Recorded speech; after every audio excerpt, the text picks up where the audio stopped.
welcome for another episode of Design Tips and Sips with me, Anna Gibson, with AKG Design Studio.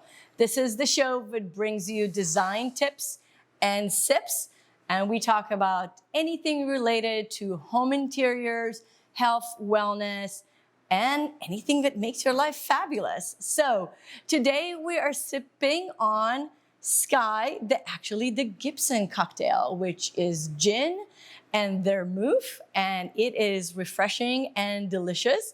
And we are super excited to talk about everything wallpaper for today. So cheers.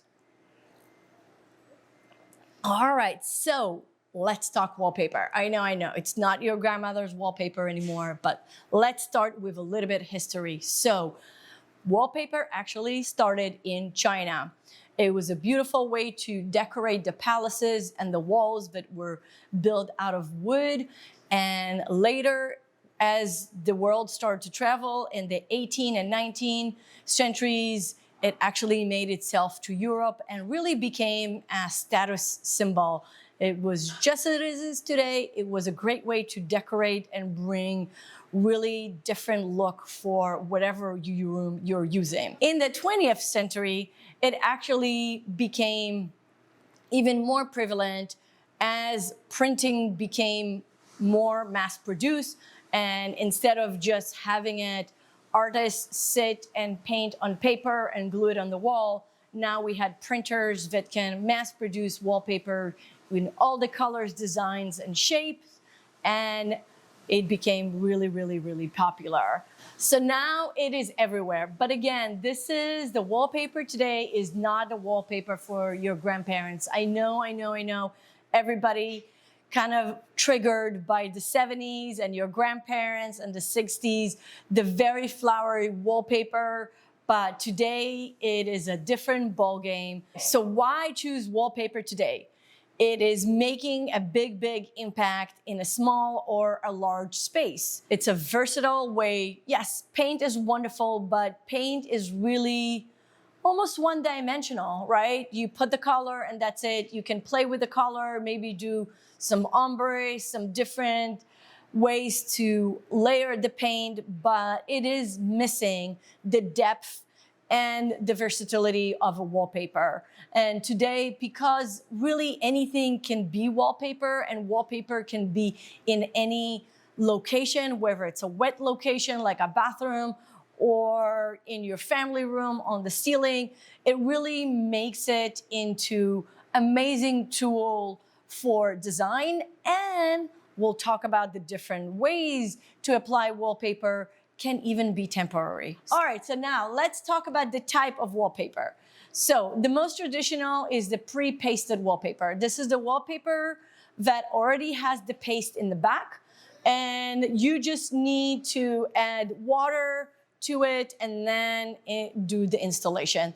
Then you have just a regular paper one that you need to actually have the paste and then install the wallpaper. And then lastly, really amazing one that a lot of people are doing and using right now is the peel and stick. So talking about a way to create a very versatile application. So even if you are in a rental location, in a dorm, or somewhere that you're not even sure that you want to have that paper for a long time, just use the peel and stick. They're really wonderful. They adhere to the walls just as a regular wallpaper.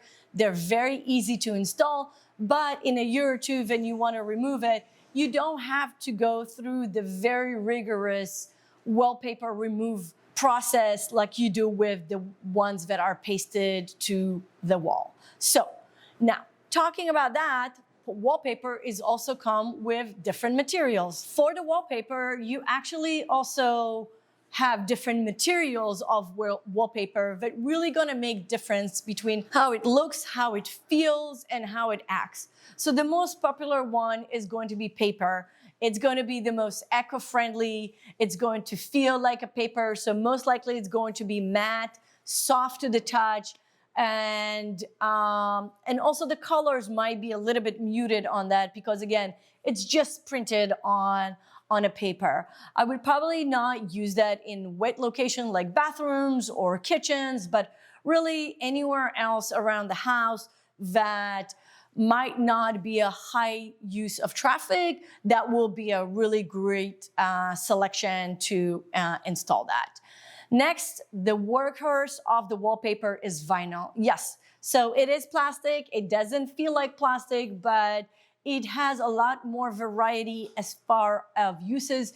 Because it is vinyl, you can use it in a wet location. You can use it as a kitchen backsplash. You can use it in bathroom. You can use it in high traffic area because it's going to be less scratchable. It's not going to be affected by water and moisture. And because it has those vinyl and polymers, you can have matte, but also high sheen, really, really vibrant colors that it looks really absolutely fabulous no matter what the location that you're using. Next one is going to be the natural materials like grass cloth. This is a little bit tricky. You have to really know what you're getting yourself into. It does look beautiful. It has a really beautiful textures and colors, but at the same time, I highly do not recommend it anywhere where you're gonna have water exposure. I know a lot of people love it in the powder rooms, but just so you know, like if you're splashing water and it's going to get wet, most likely it's not going to dry really well. Now, there is vinyl that looks like grass cloth, so you can actually look at materials like that, but really natural grass cloth is going to be probably in an area that is less traffic, somewhere that you don't really have a lot of kids and dogs and pets, definitely not cats. They're gonna claw the heck out of that. So, so really just in the area that you might wanna decorate maybe a dining room or a specific room that is not gonna be touched. Another thing that you need to take under consideration is that grass cloth will show the lines of the wallpaper when installation. It's not going to be perfect lines between the different sheets. You will see the lines, and because again that material is a little bit thicker than normal.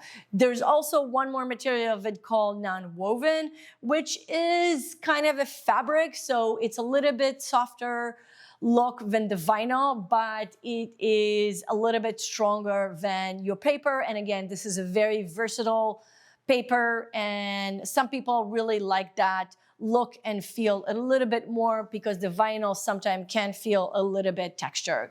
Beyond that, there are some beautiful extra materials and colors that are out there that are used for wallpaper, and including the latest that I saw when I was in Spain that is actually stone. So they literally did take natural stone and applied it on wallpaper, and it can be applied to anything. Because it's on a piece of paper, you can be on a wall, you can be on a round piece of furniture, and it's absolutely beautiful. So it's a cool way to bring, again, that stone texture to your walls without actually laying stone on your wall. So this is a very, very cool material. I'm hoping we're gonna be able to see it in the US very, very soon. So let's talk about design tips on decorating with wallpaper. So the first thing to think about it is the pattern and the scale. Wallpaper comes in different sizes and scale and shapes.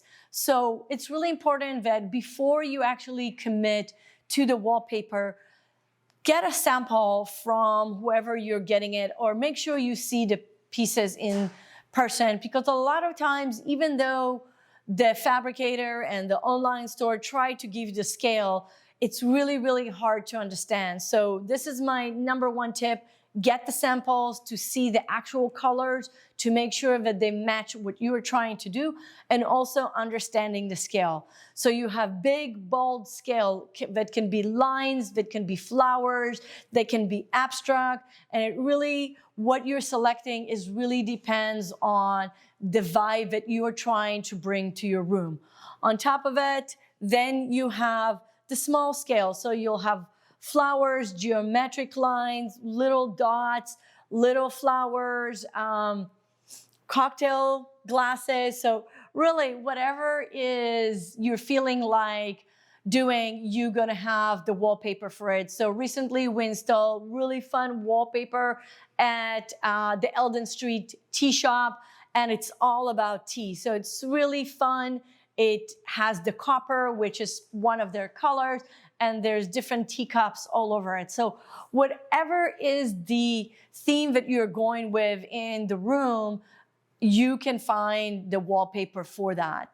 But the size of the wallpaper and the scale will also impact how you are feeling in the space. If you're going with a very wild, abstract, it might be, depends on the color. If the colors are very bold, the room is gonna be bold, it's gonna feel strong. But if you are trying to create more of a serene look and more calm, I would probably go with maybe smaller and maybe more muted colors into the space. Let's talk about choosing where to put the wallpaper, right? So like this powder room that we're showing you here with this beautiful crane, we actually chose to wrap up the whole room with that and create a really nice envelope into the space. So wherever you are, even though it's a small room, the scale of the cranes and the art is just perfect for the room. And whether you are seated or you're washing your hand, no matter what direction you are in the room, you're going to be able to see the beautiful design. Another option is, like you see in this bar, we just did it as a focal point. It's just a moment in time. It just adds a little bit texture, a little bit color behind this area, and everything else around it is very clean and serene. So wallpaper can use either way. You can even wallpaper the ceiling.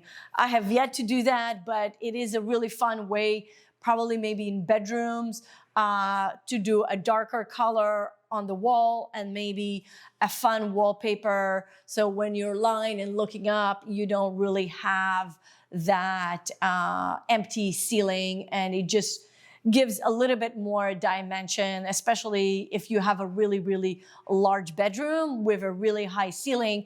That's a great way to bring the wallpaper down. Kids' room, what a fun way to dress up a children's room with a little bit of a wallpaper in there. And again, the wallpaper doesn't have to be just on the walls. Like, we have used wallpapers before where we actually just put it in the back of cabinetry just to dress it up. And again, maybe give just those boring wall shelving a little bit more life. And even if most of it is going to be covered behind books, you still have some texture and some look behind that wallpaper. All right, so before I forget, we talked about the different type of the wallpapers and how they're being installed, but let's talk about the actual installation. So like we said, you can definitely do it DIY. It is possible. You really need to have a lot of patience. I think I almost lost my marriage over installing wallpaper. So I do not recommend doing it yourself. There is professionals out there. There's not a lot of them. So you really need to make sure that you find the right person to do the installations, to make sure that the lines absolutely align perfectly, that it's done correctly, and then you actually don't have any issues. I actually heard about a horrible, horrible story that came out with a lot of bubbles, and again, everything needs to be taken out and reinstalled. So the peel and stick, you can definitely play with it yourself just because it is like a sticker. You can take it off and on, but like everything else, we really recommend that you work with a professional, whether it's a designer, to help you finish that room, select the right wallpaper, and of course the installer to make sure that it actually looks beautiful. A lot of that wallpaper costs pretty penny. It's not really cheap, so you don't really want to mess up the installation. And you know, those rolls can be anywhere from $60 a roll to $400-500 a roll, and it's going to be really painful if you have to pull it out and reinstall it. So this is it for today about wallpaper. So remember, make sure to order some samples, right? So you can see the color in person. Make sure you choose the right material for the right location, whether it's wet location, whether it is high traffic location. Again, just think about what it is and make sure it fits the space so you don't have future disappointment if it comes off or you have some staining, and really understanding the material and understanding the scale. And beyond that, literally just have fun. I absolutely love wallpaper. Again, and if you don't feel like committing, try the peel and stick. There's a lot of companies out there right now that provide the peel and stick. So even if you don't feel committed completely, just buy a sample, buy a roll, put it on one wall, see how it goes. And if you don't like it, just take it off. It's really that simple. So thank you for joining us for another episode of Design Tips and Sips. Again, I'm Anna Gibson. If you enjoyed this episode, please make sure to subscribe and ring the bell to make sure that you find out when is the next episode. If you want to be a guest on our show, make sure to email me at info@AKG Design Studio. To find all about our design services, please visit www.AKG Design Studio. And until next time, cheers!